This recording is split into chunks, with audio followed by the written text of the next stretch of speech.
Hello guys, क्या हाल है। Welcome back to new video. तो गाइस आज जैसा कि आपको पता है कि मुझे जो है 3 साल कंप्लीट हो चुके हैं इन्फोसिस में। तो आज जो मैं बात करने वाला हूँ कि कैसा मेरा एक्सपीरियंस रहा है आईटी इंडस्ट्री में इन 3 सालों में। तो पूरी डिटेल में बात करूँगा कि कैसे कैसे जो है सफ़र शुरू हुआ था, कैसा एक्सपीरियंस रहा है अभी तक मेरा। तो भाई वीडियो में ना लास्ट तक बने रहना, ठीक है। और तो आपको पता ही है, अगर चैनल को सब्सक्राइब नहीं किया तो नीचे जो लाल वाला बटन है उससे रूबरू हो जाओ और चैनल को सब्सक्राइब कर लो और वीडियो को भाई लाइक कर दो, ठीक है। तो ये वीडियो बहुत ज़रूरी है, जो लोग अभी आईटी इंडस्ट्री ज्वाइन करने वाले हैं, जो न्यू कमर्स हैं, उनके लिए बहुत ज़रूरी है वीडियो देखनी। तो आपको बहुत हेल्प मिलने वाली है। और लास्ट में मैं एक क्वेश्चन का आंसर भी देने वाला हूँ कि बहुत लोग भाई पूछते हैं कि एज अ फ्रेशर मेरे पास 4-5 ऑफर लेटर है, टीसीएस, विप्रो, इन्फोसिस, कैपजेमिनी, बहुत सारे ऑफर लेटर्स हैं, तो मुझे किस में जाना चाहिए। तो मैं इसका एक आंसर दूंगा लास्ट में, तो बने रहना लास्ट तक, ठीक है। तो करें शुरू फिर वीडियो। चलो फिर वीडियो शुरू करते हैं। तो भाई अपनी जो जर्नी जो शुरू हुई थी वो शुरू हुई थी इन्फोसिस मैसूर से। जैसे कि बोलते हैं ना कि सपनों की नगरी मुंबई, वैसे ही क्या है कि इन्फोसिस ट्रेनिंग की जो नगरी है ना वो मैसूर है। तो वहाँ से अपनी जर्नी शुरू हुई थी। वहाँ जो ट्रेनिंग के लगभग 3.5-4 महीने जो मैंने बिताए थे वो मतलब भाई अभी मज़ा आता है यार। मैंने वीडियो ही बनाई हुई, अगर आपने नहीं देखी है तो वीडियो देख लेना, डिस्क्रिप्शन में लिंक डाल दूंगा। तो भाई बहुत ही बढ़िया फीलिंग थी वहाँ पे, कैसे एक कॉलेज स्टूडेंट जो है वहाँ पे जाके एक आईटी लाइफ में कन्वर्ट होता है, वो सारी जो है वहाँ पे चीज़ें हुई मैसूर में। बहुत अच्छा एक्सपीरियंस रहा वहाँ पे। उसके बाद क्या है कि फिर मेरी पोस्टिंग जो है वहाँ से मैसूर ट्रेनिंग कंप्लीट करने के बाद पुणे में हुई। और करंटली मैं जो है पुणे में ही वर्किंग हूँ। तो भाई पुणे का जो मौसम है ना वो बहुत ही ज़बरदस्त है। मतलब दिल्ली में रह के ऐसा लगता था कि दिल्ली में ठंड जो है, सिर्फ ठंड का मौसम आता है ठंड पड़ने के लिए बहुत तेज़, और गर्मी का मौसम आता है बहुत ज़्यादा गर्मी के लिए। बट पुणे में जाके पता लगा नहीं भाई, ऐसा नहीं होता है। हर जो 12 के 12 महीने वहाँ पे लगभग जो है एक तरह का मौसम रहता है कि सुबह थोड़ी सी ठंड और फिर नॉर्मल, फिर थोड़ी सी ठंड। मतलब बहुत बढ़िया टेम्परेचर है पुणे का, मतलब मज़ा ही आ गया। तो भाई ये तो हो गई बातचीत अपने मौसम की। तो अभी बात करते हैं ना कि मेरा जो एक्सपीरियंस जो है वो कैसा रहा है इन 3 सालों में। काफ़ी लोगों का अलग भी हो सकता है मेरे से, क्योंकि भाई सबका अपना अपना जीने का तरीका अलग है। तो किसी का एक्सपीरियंस अच्छा हो सकता है, किसी का बुरा हो सकता है। तो मैं अगर अपना एक्सपीरियंस बताऊँ तो भाई प्रेशर की बात करूँ मैं आईटी इंडस्ट्री में, तो प्रेशर कह सकते हो कि हाँ है भी और नहीं भी है। तो भाई आप कह रहे हो क्या बोल रहे हो। देखो प्रेशर का सिंपल सा टर्म्स है कि भाई आप जितना प्रेशर लोगे ना अपने ऊपर, आप पे प्रेशर उतना ही बढ़ेगा। जैसे कि एग्जांपल देता हूँ, कोई काम आपको मैनेजर या किसी ने दिया भाई, तो आपको क्या है कि आप उस काम को कैसे कर रहे हो, मतलब चिल होके कर रहे हो या फिर भाई प्रेशर ले लेके कर रहे हो। तो ये ना आपके ऊपर डिपेंड करता है। तो अब मैं ये बिल्कुल भी नहीं बोलूँगा कि आईटी इंडस्ट्री में प्रेशर नहीं है भाई। कई कई टाइम तो ऐसा भी आपको आया है कि हाँ, पता नहीं चलेगा कि भाई खाना खाया है कि नहीं खाया, और लगे हुए काम करने में, क्योंकि भाई काम बहुत है। तो ऐसे भी होंगे। तो ये जो डिपेंड करता है ना प्रेशर, ये प्रोजेक्ट टू प्रोजेक्ट करता है। किसी प्रोजेक्ट में चिल माहौल है, किसी में काम ज़्यादा है। तो ऐसा होता है, ठीक है। एज अ बिगनर जब आप आओगे ना तो आपके पास उतना प्रेशर नहीं होगा। बट जैसे जैसे आप सिचुएशन, मतलब आप आईटी इंडस्ट्री में ग्रो होते जाओगे, उस हिसाब से जो है ना काम वगैरह सीखोगे, तो आपको प्रेशर थोड़ा बढ़ता जाएगा, क्योंकि रिस्पॉन्सिबिलिटी बढ़ेगी आपकी। तो आईटी इंडस्ट्री का ना एक सिंपल सा रूल याद रखो कि काम भी करो और आराम भी करो, ठीक है। अब आप ये सोचोगे ना कि यहाँ पे सब काम को मैं हाँ कर दूँ, तो ऐसा नहीं चलेगा। देखो, अब कोई आपसे सिंपल सा आके बोलता है तो आप में ना एक कला होनी चाहिए कि हर काम को हाँ ना करने की। कि आप कोई काम बोल रहा है, आपने फट से बोल दिया हाँ मैं कर लूँगा। आप ये नहीं देख रहे कि आपके पास पहले से प्रेशर है और आपने क्या कर दिया, उस दूसरे काम को हाँ कर दिया। तो ना करना सीखो भाई। और ना करना भी ना एक तरीके से, अब ये नहीं कि मैनेजर ने बोला हाँ भाई चंदन ये काम करते, मैं कहा नहीं कर रहा जा। ये एटीट्यूड नहीं होनी चाहिए, मतलब ये कॉलेज वाला ना कि नहीं कर रहा मैं।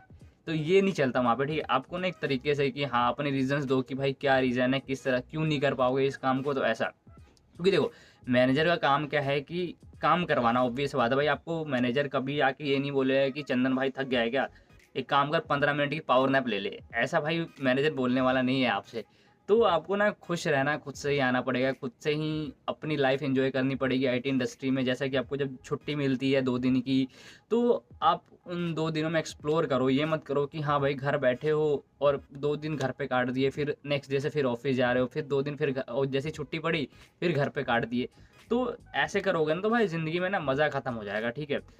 या आप क्या कर सकते हो कि आप कुछ नई चीज़ें करो। अब जैसे मैं क्या है कि अभी यूट्यूब वीडियोस वगैरह बनाता हूँ ऑफिस के साथ साथ, उसके अलावा मैं ब्लॉगिंग करता हूँ। तो मैं ना नई-नई चीज़ें कुछ ना कुछ ट्राई करते रहता हूँ, यूट्यूब वगैरह पे देखते रहता हूँ कुछ नया नई चीज़ करने का। तो इससे क्या होता है ना कि काम से एक अलग ना रिलीफ सा मिलता है कि हाँ, काम तो है ही, चलो ठीक है, वो तो करना ही है भाई, काम ही है। उसके अलावा क्या है कि अपने आप को मेंटल सैटिस्फैक्शन मिलता है कि हाँ, मैं कुछ अलग चीज़ें भी लाइफ़ में कर रहा हूँ, तो ये चीज़ें ज़रूर करो, ठीक है? तो बस यार ये छोटे-छोटे पॉइंट्स थे, आप किसी भी प्रोजेक्ट में आईटी इंडस्ट्री में आते हो तो ख़्याल रखना इन चीज़ों का, क्योंकि आपके लाइफ़ में बहुत काम आने वाली ये चीज़ है। तो बस मेरी तरफ से यही पॉइंट्स थे, जो मेरा एक्सपीरियंस रहा है काफ़ी, मेरा मेरा तो भाई काफ़ी बढ़िया एक्सपीरियंस रहा है, काफ़ी अच्छे लोग मिले हैं जो उनसे भी प्रोजेक्ट में गया हूँ, काफ़ी बढ़िया लोग मिले, सपोर्टिव लोग मिले हैं। तो देखो प्रोजेक्ट ना इसी से ही बनता है कि आपको लोग कैसे मिलते हैं। तो मेरा एक्सपीरियंस अच्छा रहा आईटी इंडस्ट्री में, बढ़िया काम भी किया है मैंने, कर भी रहा हूँ। तो शायद अब अगले साल की जो वीडियो है यहाँ पे शायद ना आए, मे बी, देखते हैं। तो अब बात करते हैं कि आपको कौन-सी कंपनी जॉइन करनी चाहिए एज़ अ फ्रेशर। काफ़ी लोग जो है ना, जो कॉलेज स्टूडेंट्स होते हैं या फिर जिनके पास बहुत ऑफर लेटर्स होते हैं 4-5 कंपनीज़ के, तो वो लोग मुझसे पूछते हैं। तो देखो मैं यहाँ पे जो बात कर रहा हूँ ना, ये सर्विस बेस्ड कंपनीज़ की बात कर रहा हूँ, मैं अमेज़न, गूगल वगैरह की बात नहीं कर रहा हूँ, फेसबुक की बात नहीं कर रहा हूँ। तो यहाँ पे बात कर रहा हूँ टीसीएस की, विप्रो की, इन्फोसिस की, कॉग्निजेंट की, टेक महिंद्रा की, इन सब की बात कर रहा हूँ। तो जो बच्चे जो पूछते हैं कि हाँ, मुझे कौन-सी कंपनी जॉइन करनी चाहिए एज़ अ फ्रेशर, तो भाई इसका आंसर ये है कि आप 2 पॉइंट ध्यान में रखो अपने माइंड में, ठीक है? सबसे पहली प्रेफ़रेंस दो सैलरी को। अगर सेकंड पॉइंट जो है आपके मतलब का नहीं है, तो पहली प्रेफ़रेंस दो सैलरी को। अब सेकंड पॉइंट क्या है वो बताऊँगा। तो पहली प्रेफ़रेंस सैलरी, जैसे कि सपोज़ करो कि कोई कंपनी आपको दे रही है कि 4.5 लाख ऑफ़र कर रही है, ठीक है? कोई कंपनी है 2 लाख, 2.5 लाख ऑफ़र कर रही है, 2.5 लाख, 3 लाख कर रही है। तो ऑब्वियस सी बात है कि भाई 1.5 लाख का जो सैलरी डिफ़रेंस है ना, वो काफ़ी ज़्यादा होता है। और आगे चल के ना यही सैलरी जो है आपके काम आने वाला है, जब किसी और कंपनी में जाओगे तो ये सैलरी बहुत काम आने वाला है। तो अगर सैलरी का डिफरेंस बहुत ज़्यादा है, तो आप क्या है कि उस कंपनी को चुनो, चाहे भाई कोई सी भी कंपनी हो। क्योंकि देखो, जितने भी सर्विस बेस्ड कंपनीज़ होती हैं ना, वो सब कंपनीज़ में एक जैसा ही काम होता है। ये नहीं है कि आपको टीसीएस में जाओगे तो कोई बढ़िया काम करा देंगे, इन्फोसिस में आओगे तो कुछ खराब करा देंगे।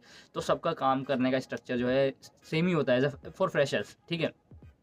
तो उसके बाद अब क्या है कि सेकंड चीज़ आप देखो कि आपके काम की चीज़, आपको प्रोजेक्ट आपको मिल रहा है कि नहीं मिल रहा है। जैसे अब कोई कंपनी है, आपको एक पर्टिकुलर रोल के लिए हायर करी, जैसे कि एंड्रॉयड डेवलपर, और भाई आप क्या चाहते हो कि एंड्रॉयड डेवलपर भी आप बनना चाहते हो। अब सीन क्या है कि दूसरी कंपनी आपको हायर ऑफ़र कर रही है, बट आपके काम की चीज़ नहीं है। तो मैं इस केस में आपको बोलूँगा कि सैलरी छोड़ो, आप सेकंड चीज़ को प्रेफ़रेंस दो। समझ रहे हो ना बात को? क्योंकि सेकंड चीज़ जो है आपके काम की है। तो अब इस केस में क्या करना है कि सैलरी भाई आप बाद में भी कमा लो, क्योंकि ये जो चीज़ है आपके काम की है। अब जैसे पहली चीज़ है कि आपको पता ही नहीं कि कौन-सा आपको प्रोजेक्ट मिल रहा है, या आपको कौन-सी रोल के लिए उन्होंने हायर किया, क्या काम देने वाले हैं। तो ऑब्वियस सी बात है कि आप जो है सैलरी को प्रेफ़रेंस देना, ठीक है? अपने पूरे एक्सपीरियंस के साथ बता रहा हूँ, बहुत काम आने वाला है ये आगे चल के। तो बस यार ये छोटी चीज़ है, अपने ध्यान में रखना और कंपनी चूज़ करना, ठीक? तो बस यार ये वीडियो ना बहुत लंबी जा रही है मेरे ख़्याल से, तो भाई वीडियो को ना यहीं ख़त्म करते हैं। वीडियो बढ़िया लगी हो, अच्छी नॉलेज मिली हो, तो वीडियो को लाइक करना, और भाई चैनल पे अगर पहली बार आए हो तो चैनल को सब्सक्राइब करके ज़रूर जाना भाई, ठीक है? जल्दी से जो है 20 के करा दो। तो मिलते हैं अगली वीडियो में कुछ और बढ़िया इन्फॉर्मेशन के साथ, तब तक के लिए बाय बाय।